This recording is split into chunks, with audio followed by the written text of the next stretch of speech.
Hey guys, this is how to kill QBD in under 5 minutes. I was getting a lot of questions about killing QBD last night when I was playing, because I was killing it a lot. And I've already gotten a Royal Crossbow and I almost have another one. So I figured I'd do a guide for the people who don't know how to do QBD an effective way, because QBD is really hard to range against. So basically, your requirements are 95, at least 95 prayer. Higher is better, but not necessary. 99 summoning is required. Well, it's not required, but it speeds up the process so you're not wasting extra dosage or pots. It's nice to have at least all 99 melee stats. Attack, strength, defense, and constitution is really nice. I really recommend having higher constitution, but again, not necessary. Now, I can kill QBD in Vesta with a Razor Whip and a Dragon Defender. So my armor right now that I'm wearing is not required to defeat QBD, but it just helps speed up the process. So as far as inventory is going to go, it's pretty simple. Just overload, prayer renewal, and a anti-fire potion. Then you're going to want just some Steel of Legends scrolls. You don't use up a whole lot during QBD, but it helps. Now, you can do this in under about 5 minutes. Usually by the time you kill QBD, your overload has 30 seconds left before it runs out. And I overload beforehand, so technically I'd have a little more time if I overloaded there, but, I like grabbing extra food. So what we're going to do is Soul Split and Turmoil, and we're just going to pretty much tank everything QBD throws at us, which is where a lot of people seem to be confused at how I'm talking about, or what I'm talking about. So basically, the first wave, you don't really have to worry about anything aside from her fire wave, which, if you're positioned right sometimes, if you're positioned over here, you'll get lucky every now and then, and the fire wave will not damage you. But usually you don't have the patience to remember to put yourself right there every single time. So it's understandable if you don't, but always eat after each fire wave. Try to land Soul Split or a nice hit so you can kind of heal yourself without having to waste so much food. But usually I don't use much more than half an inventory of Rocktails. You don't need Bruise, it's not required. Actually, I wouldn't recommend Bruise because it lowers your stats temporarily when you're overloaded, which doesn't speed up QBD. It slows you down.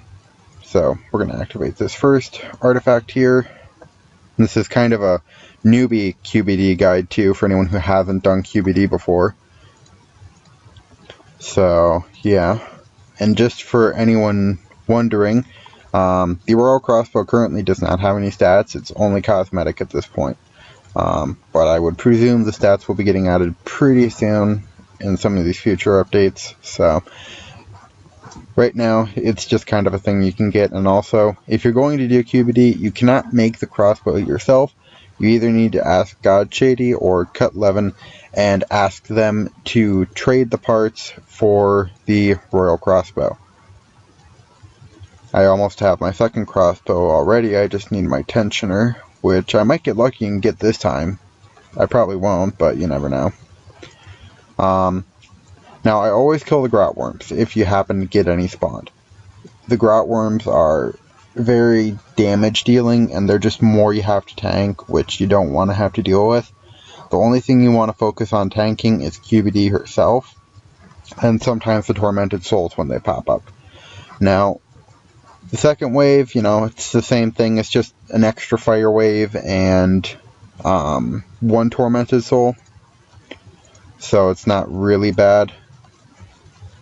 The thing you will have to watch out for on the third wave is, actually no, it's 3 waves this time. You have to watch out for the Time Stop Tormented Soul, who is a fuck nugget.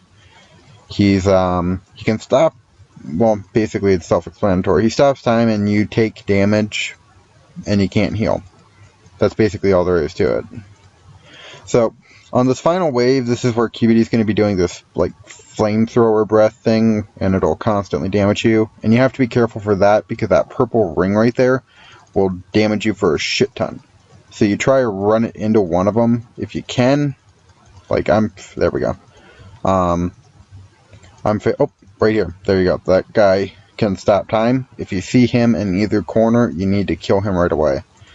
Now this wave, usually if you just rush Steel Titan specials on QBD, you don't have to worry about anything. Like, see, now they're healing her already, so we're just going to kind of see if we can't land some damage on these guys. Kind of lower how much she's getting healed, but that ain't working, so we'll just kind of deal with it. This is actually one of my slower trips too, believe it or not. And QBD is now dead, so we will activate the Lost Dragon artifact, and we will head over here. Now, one thing to note is if you get a Dragon Fire Breath, the second you kill her on the last wave, just tank the Fire Breath until it is gone, because if you run to the artifact and then run in, the Fire Breath can actually hit you in here and kill you, and then make you lose your loot. So, Dragon Spear, Shield Left Half, some Seeds, Royal Boats, Royal Dehyde, and Dragon Bones. That's pretty much what you get every time. But to give you an idea of how many times I've killed QBD, QBD drops or gives you about 70 Royal bolts per kill, loot, and I have 1,800 Royal bolts. And the Dehyde, I sold some beforehand, so that's not quite accurate, but the nice thing is you get mage logs from her, which you can use for bonfire HP bonuses, which is helpful on certain bosses. Not QBD, but it can be helpful with her. So, usually this is when you would rebank, grab more food, repot, do it again. Your familiar won't take damage, so you don't have to worry about him dying. And it's pretty much just kind of a tank and be careful thing. You always want to eat up to full HP if you can, but you don't want to risk your HP. If she's just melee attacking you or something, you try to let your soul split heal you over anything. But again, for gear, you can get away with like barrows, gloves, D-boots, probably a normal whip or a razor whip, or if you have it, a chaotic rapier would be perfect. For an offhand, a dragon dagger or dragon defender would work, or an offhand weapon like claw. Fire Cape is nice because it's not very hard to earn, but Skill Cape works fine. Fury or Amulet of Glory or Amulet of Strength, and Helm, Helmanezi, whatever you want. And Vampirism is just a bonus heal, really. It's just so you don't have to eat as much and you can sustain yourself with Soul Split a little better, but it's not required, especially considering, it's 10k loyalty points. But that's pretty much the guide, so I hope you guys enjoyed, and hopefully this solves the questions you guys have been asking me on this. So we'll leave it at that.